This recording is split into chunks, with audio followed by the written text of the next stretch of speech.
Gimana Mbak? Tolong jangan disebutkan nama dan identitas sampean karena percakapan ini masuk konten YouTube. Tapi besok paling gitu. Ya, nanti minta saran solusi sama Mas Andro, nanti saya dengarkan lagi ulang-ulang gitu. Begini Oh, Mas, boleh. Gimana? sehat Mas Andro? Sehat. Alhamdulillah. Kan hubungan suami istri sudah diputus, sudah bercerai nih Mas. Yang mau ditanyakan lagi itu sebelumnya saya boleh tanya agak itu nggak Mas? Saya kan mengikuti kontennya Mas Andro, kontennya Miss Yuni juga. Kalau Miss Yuni itu sering sebut ada yang minta solusi sama Miss Yuni, ada masalah atau gimana sama Mas Andro kan juga bisa, itu kan punya nomor Polda Jawa Timur gitu lah Mas. Nah ini masalahnya terjadi di Indonesia Mas. Terus kita kesulitan kalau langsung lapor ke kepolisian gitu loh Mas. Ya keterbatasan waktu, biaya, pengetahuan juga gitu Mas. Terus? Begini, seorang suami meninggalkan 2 anak sama istri. Jadi tunggu, istri ini sudah bersabar sampai nunggu kasih waktu itu 1 tahun, sama sekali tidak ada kabar, tidak ada nafkah. Surat nikah sama sertifikat rumah yang ditempati, yang dibangun dan didapatkan selama 10 tahun pernikahan itu, ya pernikahannya 10 tahun lebih lah Mas, dari sampai diputus bercerai itu. Nah, waktu pengajuan cerai itu kan surat nikah tidak ada, orangnya pun juga tidak.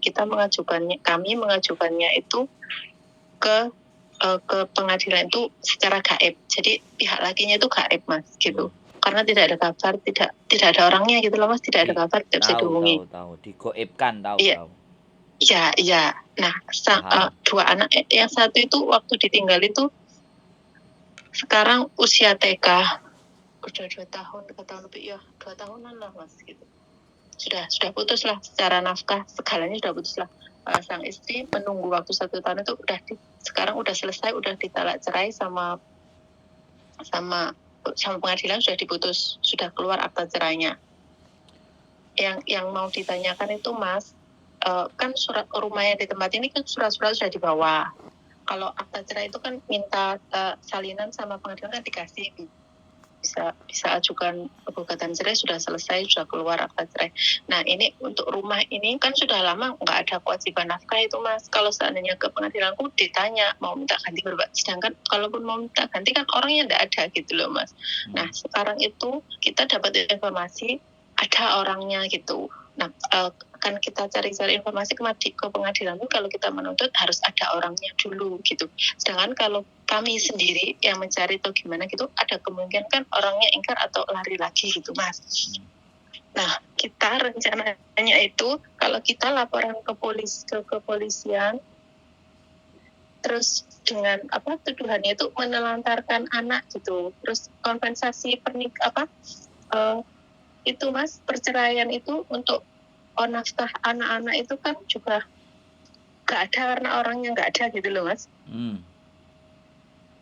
Nah, yang sekarang mau saya tanyakan, kira-kira saya minta bantuan Mas Andro atau kemana gitu. Ya, kasih masukan dulu Mas, kita apa yang harus kita lakukan. Kalau kami punya rencana itu Mas, kita ke kantor polisi, yaitu tadi laporannya menelantarkan anak. Terus surat-surat rumah itu kan sebenarnya itu hak asuh anak, nafkah anak kan Mas.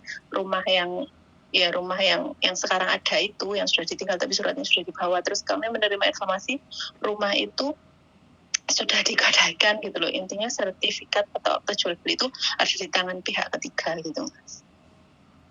Ya apa Mas? Atas namanya? Suami.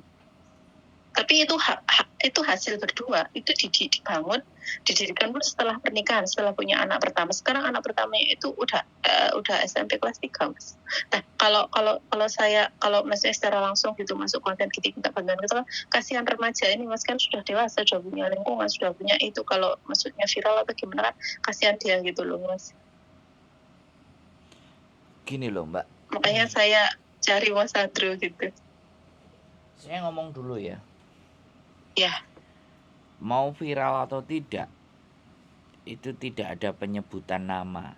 Saya bahas viral dulu lah. Ini yang harus saya pahamkan. Karena orang minta waktu kita, Mbak, dan kita tidak meminta apapun. Paham nggak, Samen? Paham, makanya saya cari Mas Andro itu.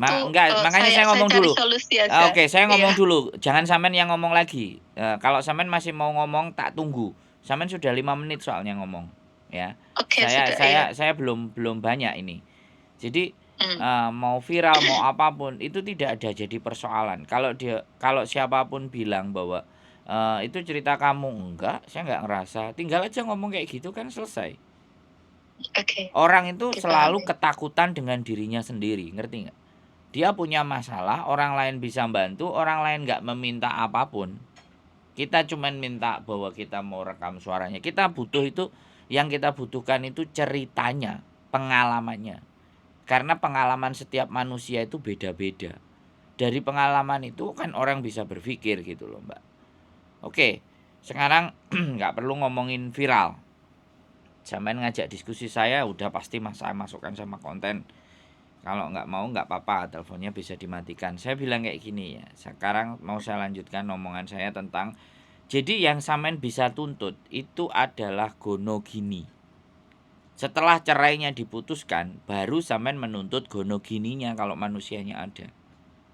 Dan itu saya ngomong dulu. Kalau Samen masih belum, kalau Samen belum selesai ngomong, selesaikan. Saya tunggu. Samen mau ngomong sekarang apa saya ngomong dulu? Ngomong dulu. Nanti kalau ada yang kurang saya tambahkan. Nah, jadi setelah kasus perceraian itu selesai, ya kan? Ibaratnya baru begitu ada orangnya, kita ajukan lagi gonogininya. Atas harta apa saja yang ada selama sampean berumah tangga atau siapapun itu berumah tangga. Pasti kan pengacaranya pasti akan panggil orangnya. Pasti akan dilakukan cross check dan segala sesuatu, karena tuntutan gonogini dengan tuntutan perceraian itu berikutnya menyusul. Maksudnya gonogininya itu setelah perceraiannya kelar, baru permintaan gonogini. Nah, sekarang kalau sampean mau mengharapkan hak atas rumahnya itu, sedangkan nama dari rumah itu adalah suami, ya kan, otomatis dia menggadaikan kan ya boleh. Bahkan dia menjual itu boleh. Nah, yang Samen bisa lakukan adalah menuntut gonogini hasil dari pekerjaan berdua selama berumah tangga, itu baru boleh.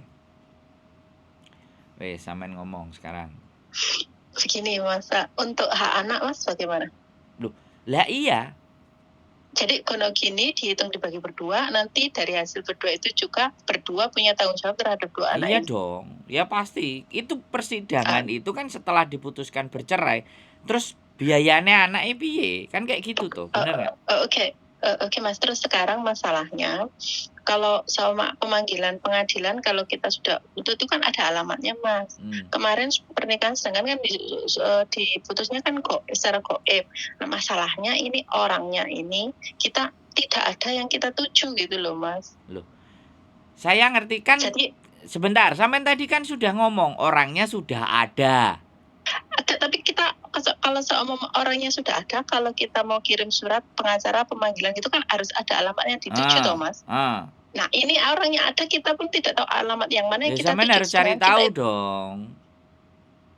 Samen harus cari tahu. Mas Andri itu, enggak begini, Mas. Saya mau konsultasi sama Mas Andri dulu. Tadi saya di awal kan menceritakan kami punya rencana lapor ke kepolisian dulu. Terus apakah Mas Andri? Oke, Mbak, aku ngerti. Sekarang gini, gitu. Jangan Samen baleni 2 kali, 3 kali, 4 kali. Sekarang saya tanya sama sampean. Samen tahu keberadaannya dia enggak? Coba informasi aja Mas, kalau pastinya tinggal di mana kita nggak paham. Alamat itu punya dia aja atau Terus bukan juga maunya kita sampean nggak paham. saya disuruh nyari orangnya. Bukan Terus Mas, bukan gimana? begitu. Begini, kami kan tidak istilahnya kalau harus lapor polisi, ya tahu lah Mas ya. Kalau di Indonesia kita harus punya persiapan, ya waktu yang luang, budget yang luang kan gitu kan Mas. Gimana ya Mas ngomongnya? Sampean kan Sudah punya di KTP toh. Sampean kan punya paham KTP Mas. suaminya sampean. Sampean juga punya mertua Enggak, sudah kan? dibawa semuanya. Begini, kalau Mulus untuk nih. pihak keluarga suami ini sudah tidak peduli sama sekali gitu loh Mas. Loh, walaupun tidak peduli, tapi kan ada alamatnya. Jadi ditujukan ke alamat keluarga pihak suami. Boleh. Gitu. Supaya dia nggak nyari anaknya. Hanya dijatuhkan surat saja. Enggak apa-apa. Seandainya gitu loh. Seandainya mangkir dari panggilan atau tidak datang atau bahkan menghilang itu nanti pengadilan bagaimana Mas putusannya untuk urusan pengunjung? Sebelum masuk ke pengadilan itu ke polisi dulu dimintai keterangan. Iya. Gitu dengerin saya ngomong. Iya. Saya ngomong sampean diem. Jangan saya ngomong sampean ngomong. Siapa yang dengerin? Bisa dipahami nggak Mbak? Sampean kan nanya kan, tak jawab gitu loh. Jadi kalau omongan saya belum selesai jangan dipotong. Ya. Sekarang yang sampean bisa lakukan, sampean cari pengacara, ya. Sampean cari alamatnya, ya kan?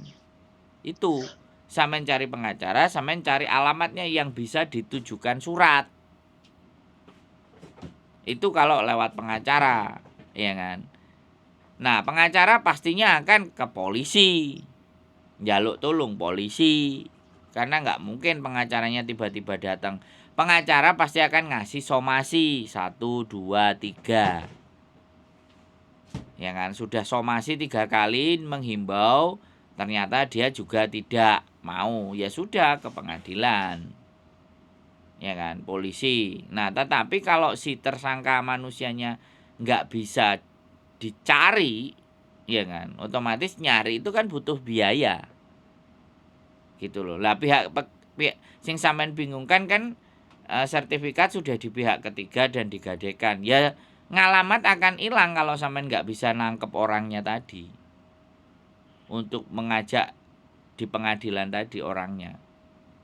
Bisa dipahami nggak sampean, Mbak? Paham. Yang jadi masalahnya tadi telepon Mas Andri itu kita tahu kalau sebenarnya tahu. Begini loh Mas, kami ada kendala. Maksudnya kalau lapor polisi, ya itu tadi kan tidak ada kendala pengacara, sewa pengacara atau gimana dan lain-lain gitu loh. Jadi kalau ada jalan terbaik kita lapor polisi langsung ditanggapi gitu loh Mas. Sampean lapor polisi ditanggapi ya. Sampean ngerti dhewe polisi bagaimana? Lah maka itu tadi saya mau cari solusi diskusi sama Mas Andri itu ada bisa bantu nggak misalnya nomor bantunya langsung saya gimana gitu. Saya juga kalau sama polisi lah kalau ada urusan ya mau nggak mau ngamplopi Mbak. Ya iya itu Mas. Kalau gini loh, kalau lah ya itu makanya gini gitu. Nggak dengerin, saya ngomong dengerin lagi. Sekarang sampean mau posisinya di mana? Polisinya di mana? Ya sampean harus menghubungi polisi setempat di mana tempat itu yang mau sampean tuju. Sekarang persoalannya aja lah tempatnya suaminya sampean nggak tahu, terus polisi yang dihubungi Polres mana, Polsek mana. Kalau sampean suaminya aja nggak tahu. Bisa dipahami nggak? Paham Mas, maksudnya seperti kasus yang Garangan itu kan ya. Tapi terus gini, oke, aku mikir sampean nggak ada duit dan nggak ada dana, oke. Wes kalau nggak ada duit nggak ada dana ke LSM Mbak. Bukan LSM, bukan LSM. Apa Mas? Ada rekomendasi nggak Mas? Apa namanya? LBH, Lembaga Bantuan Hukum. Di setiap kabupaten ada itu ada. Di Malang ada. Ya cari aja LBH Malang gitu aja. Di Google kan pasti ada. Sampean silahkan telepon. Oh oke. Karena Ya, sampean ini ngerti solusi sendiri menurut saya, Mas. Iya, sampean ngerti sendiri berkasus di Indonesia itu kayak gimana. Semuanya iya, iya. jalannya uang. Solusi ini yang saya perlukan, Mas. Silakan cari LBH Malang. Sampean Malangnya sebelah Oke, iya, mana? LBH iya, Malang Mas. nanti di Google keluar. Set, set, set, set, set, set. Ya, terima Kayak kasih. gitu. Baru terus sampean konsultasi sama mereka. Nah, itu sing free, sing gak Nanti LBH bayar-bayar. yang bantu bisa lapor polisi ya, Mas ya. Ya LBH sendiri yang akan ngurus. Oke, oke. Ya, terima kasih, Mas. Ya, ini Dan solusinya, Mas. soalnya gini, urusan seperti itu kan kalau kita bicara pengacara, kita minta pengacara yang pro bono namanya. Pro bono itu pengacara yang jalan Gratis. tanpa harus ada biaya. Nah, Ya, biasanya kalau paham, kayak Mas. gitu itu ada di apa namanya LBH banyak yang pro bono. Karena LBH juga dibiayai sama negara.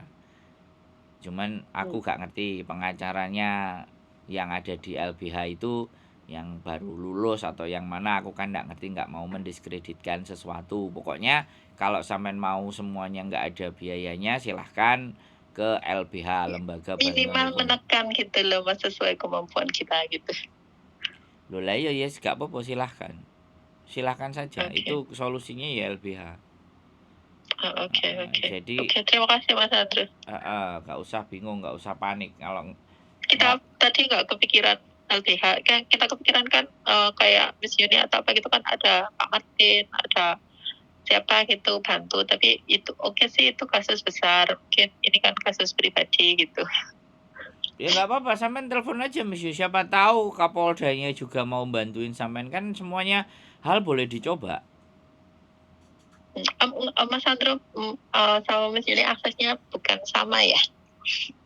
Beda Mbak. Ada Beda. sesuatu yang aksesnya dia punya sendiri, ada saya yang punya sendiri. Nggak semua sama. Saya Jadi pikir kita kan beda. sering dengar Miss Yuni ngomong YouTube kan ya Mas Andrew yang pegang gitu, saya pikir semuanya sama gitu. Ya, itu per tanggal 30 kemarin saya sudah nggak pegang channelnya lagi. Ya, tapi kalau masalah berteman nggak ada masalah. Bagi jadi sudah bagi berbeda saya, akses ya Mas ya? beda akses. Bagi saya, sampean juga boleh coba datang aja ke tempatnya. Datang ke kantornya, omongkan yang sampean ceritakan. Kan sekali lagi, kalau bapak saya dulu mau menyekolahkan anaknya dan gak punya uang, ya kan, bapak saya kan, adik saya kan berprestasi. Ya surat prestasinya itu dibawa ke kantor bupati. Yondilala bapakku dikasih 5 juta sama bupatinya waktu itu. Jadi kalau nggak punya uang, semua cara kita coba, Mbak. Iya, Jadi paham. Tadi jangan, sudah dikasih tahu ke jadi LBH Mas ya. ya sekarang gini, enggak, saya tanya, sampean boleh juga coba ke tempatnya Miss Yuni. Nggak ada masalah. Kalau siapa tahu linknya dia jauh lebih lebar dibandingkan saya.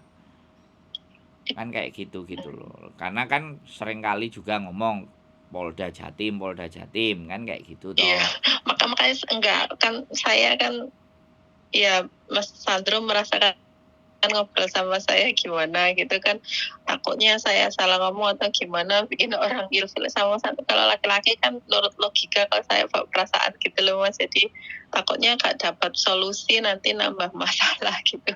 Enggak, gini loh Mbak. Tapi Gini loh. tadi sudah nemukan solusi ya, Enggak, gini gimana? loh. Sampean kalau punya masalah, karena yang bermasalah sampean dan sampean ngajak diskusi. Kalau orang lain menjudgment sampean atau apapun, ya sampean kan harus bisa menerima dong. Kan sampean ngajak omong kita kan. Sampean ngajak ngomong orang A, sampean ngajak orang B, sampean ngajak ngomong orang C. Orang A, B, C yang ngajak ngomong kan sampean. Tanggapan mereka seperti apa kepada sampean kan sampean harus ready dong. Harus siap kan atas apa. Karena sampean yang ngajak ngomong. Even though walaupun itu pun saya dan saya agak kenceng, agak teriak-teriak ataupun keras, kan sampean juga sudah tahu di konten saya bagaimana sih saya menyampaikan sesuatu, iya kan? Jadi kita harus juga siap terima resikonya gitu loh. Ya yang saya kadang-kadang nggak habis pikir, yang punya masalah orang lain disampaikan ke kita, terus kitanya ngegas, yang punya masalahnya kecil hati loh. Kalau memang sudah kecil hati ya jangan ngajak ngomong. kalau sudah takut duluan ya jangan ngajak ngomong, jangan ngajak diskusi, ya kan? Artinya kan kita itu sebenarnya punya masalah, punya sesuatu, ya kan? Tapi kita itu ketakutan sendiri untuk bertanya, ya kan? Gitu loh, Mbak. Ya kalau misalnya masalahnya di sana ya silahkan LBH. Siapa tahu kalau nanti tak datang ke tempatnya Miss Uni, Polda Jatimnya mau bantu mencari orang hilang. Loh, nggak ada masalah, Mbak. Boleh. Tapi sampean Bisa, harus Mas. siapkan mentalnya. Kalau dia nanti ngomongnya sama sampean bagaimana dan seperti apa ya diterima aja. Ngancene logate gayanya, cara berbicaranya ya seperti itu kan gitu tuh. Tapi kalau ndak siap ya nggak usah bicara, nggak usah ngomong kan gitu. Bisa Oke. dipahami nggak? Nggak apa-apa. Kalau menurut saya sih nggak ada masalah. Nggak Saya dicoba. saya ribut masalah konsep, saya ribut tentang apapun, tentang ide gagasan. Kalau sama Miss Yuni ya sering. Makanya dengan keberbedaan ide itu, makanya ya channelnya jauh lebih bagus. Kan membicarakan sesuatu harus bisa tahu lawan bicara karakternya kayak gimana. Kami coba ke LBH dulu, Mas. Nanti kalau mentok cari cara lain. Oke, Ya, silahkan. Siap. bismillah. Iya. Terima kasih Oke, solusinya, yuk Mas yuk Andrew. yuk. Sehat Oke, selalu Mbak Eo. Assalamualaikum. Waalaikumsalam Makasih. warahmatullahi wabarakatuh.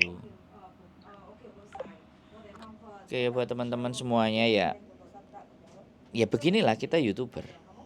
Ya kan. Dengan segala keterbatasan kami, dan sekali lagi kita bukan orang yang serba bisa gitu. Yang artinya setiap persoalan kalian semuanya itu kita itu bisa membantu dan menolong. Kita tidak seperti itu. Tapi kalau mengurai persoalan supaya bisa dipahami dan bagaimana nanti kemana arahnya, alurnya, ya mudah-mudahan. Itu saja sih. Tetap semangat ya.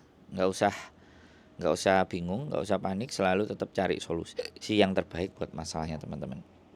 Keep stay tune my YouTube channel and see you next video. Bye bye.